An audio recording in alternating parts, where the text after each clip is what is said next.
Thank you so much for joining me. I'm Karina, and I'm joined today by Dr. Colin Ross. He's an author and psychiatrist out of Dallas, Texas, and he's a leading expert on CIA mind control experiments. Thank you so much for joining me today. My pleasure to be here. So today we want to talk about interrogation techniques and what interrogation techniques might have to do with brainwashing. Are they one and the same? Are they still used today? Well, brainwashing and interrogation kind of overlap. I think the best way to look at it is to imagine that it's on a spectrum. So at this end of the spectrum, somebody's brought into the police station. It's a little bit of an intimidating environment. They're put in a room. There's people with guns walking around, and you're not sure how long that's going to last. But it's just 15, 30 minutes of pretty straightforward questioning, and then you're released. So that's an interrogation, but obviously not brainwashing. Right. But what happens is you just add a little more, and then you get out at full brainwashing. So you might add, instead of a half hour, it's a 12-hour interrogation. And a bunch of different people come in and out, and there's a good cop, bad cop technique that gets used. You're in a bright room, your sleep is disturbed, you're not fed, you can't go to the restroom for prolonged periods. There's maybe some veiled threats about if you don't talk, here's what's going to happen. You're not allowed to call a lawyer. And this is all trying to soften you up and get the information out. But then the next day you go home. So that's a slightly enhanced interrogation, but it's just normal police work. And it's not a human rights violation. But then you jump to, you're suddenly captured in the Middle East, you're hooded, you're put on a unmarked jet, next thing you know, you're at Guantanamo Bay. You're in solitary confinement, you have food deprivation, sleep deprivation, there's bright lights at night, there's all kinds of raunchy rock music being played, there's hoodings, there's forced positions where you have to stay in a very awkward, very painful position, like against the wall, crouched down for hours on end. You're threatened with dogs, which are really scary, vicious dogs. You're going to have mock executions that happen. And then there's the kind of sexual part of it where your religion is ridiculed, your beliefs about sexuality are ridiculed, your body is ridiculed. And as we see in the Abu Ghraib photos, you're forced to pose in mock sexual acts with other naked prisoners. There's U.S. females looking at you, mocking you. So that's in a whole, and there's drugs, hallucinogens involved. So that's way up at the other end of the spectrum, which is obviously much more than just a police interrogation. Right. So enhanced interrogations are kind of normal interrogations with a whole lot of brainwashing techniques added on. Right, so they give him that really nice name, enhanced, but really what an enhanced interrogation techniques is just throwing in some of those brainwashing things. Can you tell us in detail about some of these brainwashing techniques? Well, what we know from the public domain information that's come out from Abu Ghraib and from Guantanamo Bay is that, first of all, these are actual operations. They're not just a few random people. The cover story for Abu Ghraib was just a few out of control, low down people. But clearly, Seymour Hersh reported that there's actual code name for the Abu Ghraib interrogation program. At Guantanamo Bay, there's a behavioral science consultation team that's responsible for monitoring, participating in the interrogations. So there's psychologists, psychiatrists directly involved. Wow. And there's a whole chain of command about it. There's manuals for it. There's training about it. There's techniques, which go back to the School of the Americas and other similar organizations, 90s, 80s, 70s, where there's actual public domain manuals of how to do enhanced interrogation in the military, which in turn goes back to Bluebird, Artichoke, MKUltra. So it's a clear, line of technique development. We know at Guantanamo Bay that they use all these different techniques: hooding, life threats, dogs, sexual humiliation, ridicule of their religion, food deprivation. So it's a whole assembly of different techniques, plus a variety of different drugs. Wow. So what are the ethics involved in having psychiatrists and psychologists directly involved in something that has nothing to do with people's mental health, but is clearly for the purpose of developing these interrogation techniques? Well, just in the last few years, less than 5 years, the American Psychological Association and the American Psychiatric Association have just started to publicly discuss this and take a position on it. Before that, there was absolutely no comment from the professional associations whatsoever. In my view, it's absolutely miles beyond any kind of border of medical ethics or decent human behavior by a physician. Mm-hmm. Clearly, if you did that in a hospital in the United States to a civilian person, it would be wild malpractice. You'd probably lose your license. Wow. And just because it's in a military setting and just because it's over in Cuba or over at Abu Ghraib doesn't change anything from a medical ethics point of view. Wow. So, we talked in previous videos more specifically about MK Ultra, but it's really interesting to think that, really what's going on now is just kind of a continuation of very much the same intentions that were going on back then, trying to develop these interrogation techniques, looking at erasing memories, looking at dragging information out of people. So, where do you think this could potentially go? Do you think that there's a chance that the ethics of this situation are going to really bring the hammer down on it and really be able to terminate things like this from happening? Or is this something that's likely going to continue well into the future? Well, I think there's kind of several steps that have occurred over the last half century. If we go back 50, 60 years, a lot of this was contracted at the mainstream universities, and the contractors were leading professors who had regular civilian grants, published in journals, edited journals, were the leaders of the field. Mm-hmm. And it looks like, I can't prove this, but it looks like it's pretty well been shifted out of academia into the private sector. Mm-hmm. So non-lethal weapons, which are microwave and ultrasound type weapons, all the development of those, the contracting, the engineering seems to be done largely outside academia in private corporations. Much like Blackwater and other firms now are handling a lot of the operations in the Middle East.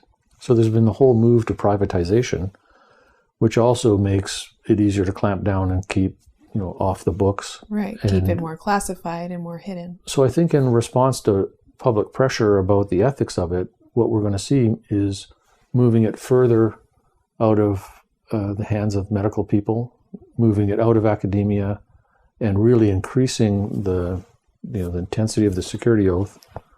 And so it'll be more kind of off the books and more hidden. Wow. So that makes everyone more safe if this kind of thing is being more hidden. What are some other areas in our lives, in our day-to-day lives, where brainwashing techniques might be being used, or where we might be exposed to certain brainwashing techniques? Well, when you talk about just the general populace being exposed to brainwashing techniques,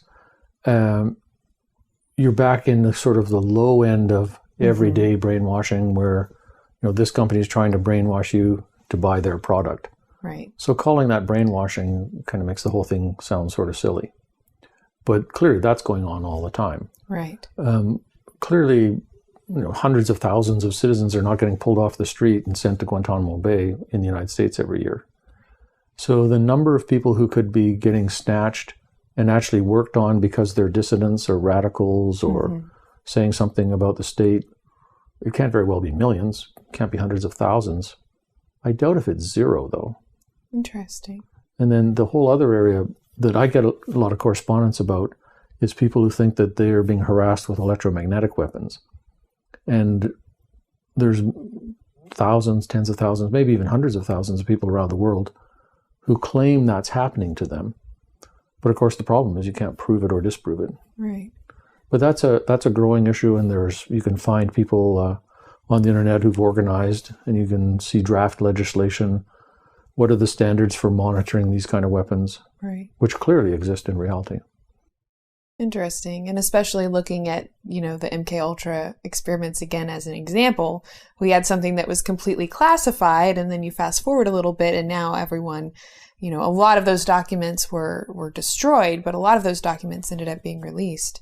So in a situation where we know that there's more of this classified work being done, things that we don't know about, it is interesting that possibilities could kind of run wild what we might know 50 years down the road from now. Well, if you just look at what we do with our cell phones today compared to what we do with our phones 30 years ago, and we know the curve is going like this, and we know it's the same thing with weapons, spy satellites kind of development, eavesdropping. Who knows where it's going to be 20, 30 years from now? Okay, so can you tell us a little bit more about this microwave or radiation techniques? Going back into the MKUltra, there was sub-projects describing beaming various kinds of energy at monkeys to see how it affected their behavior and their state of consciousness. So this technology has been in development at least 60 years now.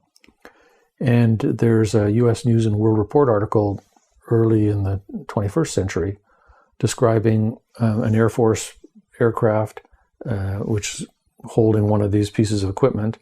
The contractor was Sandia Labs in New Mexico. It describes the specs of the weapon. It describes the altitude of the plane, how far away the target is, and how far into the person's skin the electromagnetic beam penetrates, and what its effects are on a person's behavior. Wow. So these weapons absolutely for a fact exist, and they can make you nauseous, make you disoriented, induce pain, or knock you out. They're non-lethal because they don't kill you. So first of all, there's no doubt these weapons exist. Wow. In terms of are civilians actually being experimented on without their knowledge and consent? That sounds fantastic and ridiculous until you go back to the history. And the history, totally documented, includes LSD experiments on unwitting civilians, various kinds of chemical and biological weapons, things being released in the subway system in New York, in the Bay Area and San Francisco, people being injected with plutonium without their knowledge or consent. All of this is completely documented. And also large clouds of radioactive material being released over civilian populations to see the wind dispersal patterns. So since all of those experiments, for a fact, have happened in reality, why would we go, there's no way that no way with non-lethal weapons? So it's, to me, plausible. I don't know for a fact it's going on. And dozens and dozens of people write me or email me about this. Some of the people who email me obviously are highly mentally disturbed and their thought processes don't add up or make sense at all. And others are very coherent, very normal sounding, have very plausible stories, and even accounts of who the people are who have military connections who dragged them into this. Right. So basically I would say I doubt that 100% of it's real, and I doubt that 0% is real. Wow. That's really all I can say on it. Interesting. But, and you bring up a really interesting point that, clearly there was experimentation being done on involuntary subjects previously. So why would we think that couldn't be happening now? And especially that as many of these people may come forward and tell their story, so many of these stories are just so absolutely absurd that they just get written off as being mental or well, it's really a perfect kind of cover. If you want to test these kind of weapons on unwitting civilians, they're just the people with the tinfoil helmets on. Basically, right. They sound completely crazy. They're totally easy to discredit. Nobody believes it. And so you can kind of experiment with impunity. So my basic comment for the profession of psychiatry is, what I think psychiatrists should do is not automatically say this is delusional. They should at least consider the possibility that some percentage of this could be real and not automatically go psychosis, delusional, medication. Right. So if somebody wanted to learn more about this, is there a reference you could give them, or do you have something that you have published on this subject? I do, actually. My book, The CIA Doctors, which you can get through Amazon or my website, includes a chapter on non-lethal weapons, plus all of this background information about interrogation, mind control. Wow. Well, thank you so much for joining me today. We will be in future videos discussing more about biological psychiatry and especially the role of psychiatrists in some of these experiments. So please subscribe to the channel. Please give this video a thumbs up and share it with your friends if you enjoyed it. Be sure to friend Psychetruth on the Facebook, and we'll see you guys next time.